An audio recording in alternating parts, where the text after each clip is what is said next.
नमस्कार दोस्तों, स्वागत है आप सभी का आपके अपने YouTube channel GK search engine पर। तो दोस्तों, आज है 18 जून और 18 जून से रिलेटेड राजस्थान करंट अफेयर्स के जितने भी इम्पोर्टेंट क्वेश्चन हैं उन सभी को हम इस वीडियो में डिस्कस करने वाले हैं। तो पूरा वीडियो बहुत ध्यान से देखना और वीडियो के एंड में मैं आपसे एक क्वेश्चन पूछूंगा जिसका आंसर आपको कमेंट बॉक्स में देना है। कल के वीडियो में मैंने आपसे एक क्वेश्चन पूछा था जो था महात्मा गांधी राष्ट्रीय ग्रामीण रोजगार गारंटी अधिनियम के तहत राजस्थान में नियोजित मेट की प्रति दिवस कितनी मजदूरी बढ़ाकर की गई है। तो इसमें 255 रुपये बढ़ाकर एवं मजदूरी कर दी गई है, यानी कि बी ऑप्शन इसका बिल्कुल सही था। जिन दोस्तों ने बी ऑप्शन कमेंट बॉक्स में सही जवाब दिया था उनको हार्दिक शुभकामनाएं। जी हाँ, राजस्थान में महात्मा गांधी राष्ट्रीय ग्रामीण रोजगार गारंटी अधिनियम के तहत राजस्थान में नियोजित मेट की प्रति दिवस मजदूरी में बढ़ोतरी की गई है। यहाँ प्रदेश में कार्यरत मेट को प्रति दिवस अब 255 रुपये मिलेंगे। सीएम अशोक गहलोत ने मजदूरी बढ़ाने के लिए प्रस्ताव को स्वीकृति प्रदान की है। वर्तमान में ग्रामीण रोजगार गारंटी योजना के तहत नियोजित मेटों की जो मजदूरी दर है वो 240 रुपये प्रति दिवस दे है और उसे बढ़ाकर 255 रुपये प्रति दिवस किया गया है। बजट में इसको लेकर घोषणा हुई थी। इसके अलावा महात्मा गांधी नरेगा योजना के तहत जो केंद्र सरकार प्रत्येक राज्य के लिए प्रति वर्ष अर्धकुशल श्रमिक की मजदूरी दर पर अधिसूचित करती है। नेक्स्ट अगर बात की जाए आज के हमारे करंट अफेयर्स की, तो पहला क्वेश्चन है राजस्थान में शिक्षा विभाग में कब से अनूठी पहल प्रारंभ हुई है जिसे बात आपकी हमारी नाम दिया गया है। तो ये आपको बता दें कि इसकी शुरुआत की गई है 14 जून से, यानी कि बी ऑप्शन इसका बिल्कुल सही है, राजस्थान में शिक्षा विभाग के द्वारा। आइए जानते हैं इम्पोर्टेंट फैक्ट्स। तो राजस्थान शिक्षा विभाग में 14 जून से अनूठी पहल प्रारंभ हुई है। शिक्षा सचिव नवीन जैन ने यूट्यूब पर एक कार्यक्रम की शुरुआत की है जिसे बात आपकी हमारी नाम दिया गया है। जी हाँ, ये कार्यक्रम हर महीने और विशेष अवसर पर 15 दिन में आयोजित हो सकता है। शिक्षकों की ओर से मिलने वाले रेस्पॉन्स पर निर्भर करेगा कि इसको किस तरह से किया जाए। इस लाइव कार्यक्रम में शिक्षा विभाग के लिए अच्छा काम करने वाले शिक्षक, अधिकारी और प्रतिभाशाली विद्यार्थी अपनी बात रख सकेंगे और इस कार्यक्रम के जरिए अधिकारियों और शिक्षकों के बीच है वो दूरी घट सकेगी। पहली कड़ी में प्रज्ञा पाड़ा जो फलासिया उदयपुर में कार्यरत शिक्षक दुर्गाराम और चाकसूद जयपुर में कार्यरत शिक्षिका वर्तिका गुलाटी का इसमें साक्षात्कार शिक्षा सचिव नवीन जैन के द्वारा किया गया था। हाल ही में राजीव गांधी शहरी और ग्रामीण ओलंपिक खेलों में हिस्सा लेने के लिए राजस्थान में रिकॉर्ड कितने लोगों ने अपना पंजीयन करवाया है। तो 54 लाख से अधिक लोगों ने इसमें पंजीयन करवाया है, यानी कि ए ऑप्शन इसका बिल्कुल सही है। आइए जानते हैं इम्पोर्टेंट फैक्ट्स। तो राजस्थान में जो आगामी 23 जून, जी हाँ 23 जून से अंतर्राष्ट्रीय ओलंपिक दिवस से तो राजस्थान में राजीव गांधी ग्रामीण और शहरी ओलंपिक खेलों की शुरुआत हो रही है। इन खेलों में भाग लेने के लिए रिकॉर्ड स्तर पर रजिस्ट्रेशन हुए हैं। अब तक 54 लाख से अधिक लोगों ने इन खेलों में हिस्सा लेने के लिए अपना पंजीयन करवाया है। विश्व में पहली बार किसी प्रतियोगिता में इतनी बड़ी संख्या में खिलाड़ी हिस्सा लेंगे। प्रदेश में पिछले वर्ष आयोजित किए गए ग्रामीण और शहरी ओलंपिक खेलों की अगर बात की जाए तो ग्रामीण ओलंपिक में 30 लाख लोगों की हिस्सेदारी इसमें रही थी। नेक्स्ट है राजस्थान में मुख्यमंत्री अशोक गहलोत ने प्रदेश के विभिन्न जिलों में कितने गांवों में जो नवीन उप स्वास्थ्य केंद्र खोले जाने के प्रस्ताव को स्वीकृति प्रदान की है। तो 441 गांवों में ये नवीन उप स्वास्थ्य केंद्र खोले जाएंगे, यानी कि सी ऑप्शन इसका बिल्कुल सही है। आइए जानते हैं इम्पोर्टेंट फैक्ट्स। तो राजस्थान में मुख्यमंत्री अशोक गहलोत ने प्रदेश के विभिन्न जिलों के 441 गांवों में नवीन उप स्वास्थ्य केंद्र खोलने और प्रत्येक स्वास्थ्य केंद्र के लिए महिला स्वास्थ्य कार्यकर्ता का एक एक पद सृजित करने के प्रस्ताव को मंजूरी प्रदान की है। तो सीएम अशोक गहलोत ने साल 2023-24 के बजट में नवीन उप स्वास्थ्य केंद्र खोले जाने की घोषणा की थी और इसी क्रियान्विति के क्रम में स्वीकृति दी गई है। इस मंजूरी से प्रदेश की गांव ढाणी में चिकित्सा सेवाओं का विस्तार होगा और स्थानीय लोगों को क्षेत्र में ही बेहतर चिकित्सा सुविधा मिल सकेगी। नेक्स्ट है राजस्थान पुलिस में एक टेक्निकल कोर ग्रुप बनाया गया है जिसमें सबसे पहले कितने पुलिस कर्मचारियों को साइबर वॉरियर्स बनाया जाएगा। तो ध्यान रखना, सबसे पहले इसमें 30 पुलिस कर्मचारियों को साइबर वॉरियर्स बनाया जाएगा, यानी कि बी ऑप्शन इसका बिल्कुल सही है। आइए जानते हैं इम्पोर्टेंट फैक्ट्स। तो राजस्थान पुलिस में एक टेक्निकल कोर ग्रुप बनाया गया है, जिसमें सबसे पहले 30 पुलिसकर्मियों को साइबर वॉरियर्स बनाया गया है। इनकी 6 माह की ट्रेनिंग कंप्लीट हो गई। अब ये वॉरियर्स साइबर क्राइम से निपटने के लिए सॉफ्टवेयर तैयार करेंगे।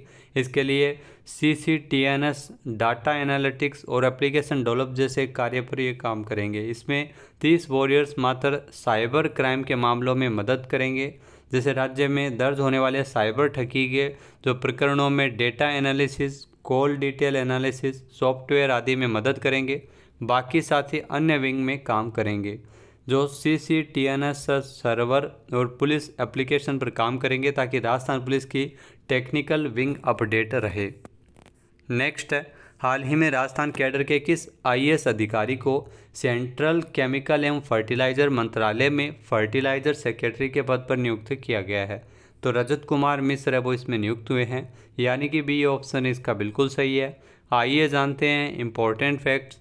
तो राजस्थान कैडर के IAS अधिकारी रजत कुमार मिश्र, जिनको सेंट्रल केमिकल एवं फर्टिलाइजर मंत्रालय में फर्टिलाइजर कैटेगरी के रूप में सेक्रेटरी के रूप में इनको नियुक्ति की गई है। आपको बता दें कि रजत कुमार मिश्र है वो वर्तमान में वित्त मंत्रालय के आर्थिक मामलात के महकमे के एडिशनल सेक्रेटरी थे। 2 जून को ही मिश्र का सेक्रेटरी के लिए एम्प्लॉयमेंट है वो हुआ था। नेक्स्ट है, राजस्थान के मुख्यमंत्री अशोक गहलोत ने कितने जिलों में ब्लड बैंक की स्थापना के प्रस्ताव को स्वीकृति प्रदान की है? तो 4 जिलों में ब्लड बैंक की स्थापना के प्रस्ताव को स्वीकृति प्रदान की गई थी, यानी कि ए ऑप्शन इसका बिल्कुल सही है। आइए जानते हैं इम्पोर्टेंट फैक्ट्स। तो राजस्थान के मुख्यमंत्री अशोक गहलोत ने 4 जिलों में ब्लड बैंक की स्थापना के प्रस्ताव को मंजूर किया है, जिसमें चित्तौड़गढ़ के बेगू, हनुमानगढ़ के नौहर और नागौर के जायल स्थित उप जिला चिकित्सालय और झुंझुनू के नवलगढ़ स्थित जिला चिकित्सालय में ब्लड बैंक की स्थापना की जाएगी। प्रदेश में चिकित्सा केंद्र में जो चिकित्सा अधिकारी का 1 पद, लैब टेक्नीशियन के 3 पद और लैब सहायक के 2 पद सहित कुल 24 नवीन पदों के सृजन को भी स्वीकृति प्रदान की है। नेक्स्ट है, हाल ही में राजस्थान में software technology parks of India STPI की इंक्यूबेशन सुविधा का उद्घाटन अप्रैल 2023 में किसके द्वारा किया गया था? तो इस सुविधा का उद्घाटन किया गया था अश्विनी कुमार वैष्णव के द्वारा, यानी कि बी ऑप्शन इसका बिल्कुल सही है। आइए जानते हैं इम्पोर्टेंट फैक्ट्स। तो केंद्रीय सूचना एवं प्रौद्योगिकी मंत्री है और रेल मंत्री भी है अश्विनी वैष्णव, जिन्होंने software technology parks of India STPI की जो इंक्यूबेशन सुविधा का उद्घाटन 13 अप्रैल 2023 को किया था। यहाँ राजस्थान में ITES उद्योग और उद्यमिता की बढ़ती ज़रूरतों को पूरा करने के लिए STPI यानी software technology parks of India के द्वारा जो जयपुर के सीतापुरा औद्योगिक क्षेत्र में तकरीबन 20,000 वर्ग फुट क्षेत्रफल की एक इंक्यूबेशन फैसिलिटी स्थापित की गई है। नेक्स्ट है, हाल ही में इको फ्रेंडली कैटेगरी में किस जिले में स्थित RK जिला अस्पताल को चुना गया है? तो इको फ्रेंडली कैटेगरी में राजसमंद के RK अस्पताल को चुना गया है, यानी कि ए ऑप्शन इसका बिल्कुल सही है। आइए जानते हैं इम्पोर्टेंट फैक्ट्स। तो स्वच्छता और बेहतर चिकित्सकीय इंतजामों के लिए प्रदेश भर में अपनी अलग पहचान रखने वाले राजसमंद के RK जिला अस्पताल को एक बार फिर से राज्य स्तर पर प्रथम पुरस्कार से नवाजा गया है, जहां प्रमुख चिकित्सा अधिकारी डॉक्टर ललित पुरोहित के मुताबिक तो इसके तहत विभिन्न श्रेणियों में दिए जाने वाले पुरस्कारों में इको फ्रेंडली कैटेगरी में RK जिला अस्पताल राजसमंद को चुना गया था। इस चिकित्सा संस्थान को 10 लाख रुपए की पुरस्कार राशि इसमें दी जाएगी। RK जिला अस्पताल जो राज्य सरकार की ओर से कायाकल्प योजना के तहत भी साल 2017 और 2022 में 2 पुरस्कार है वो जीत चुका है।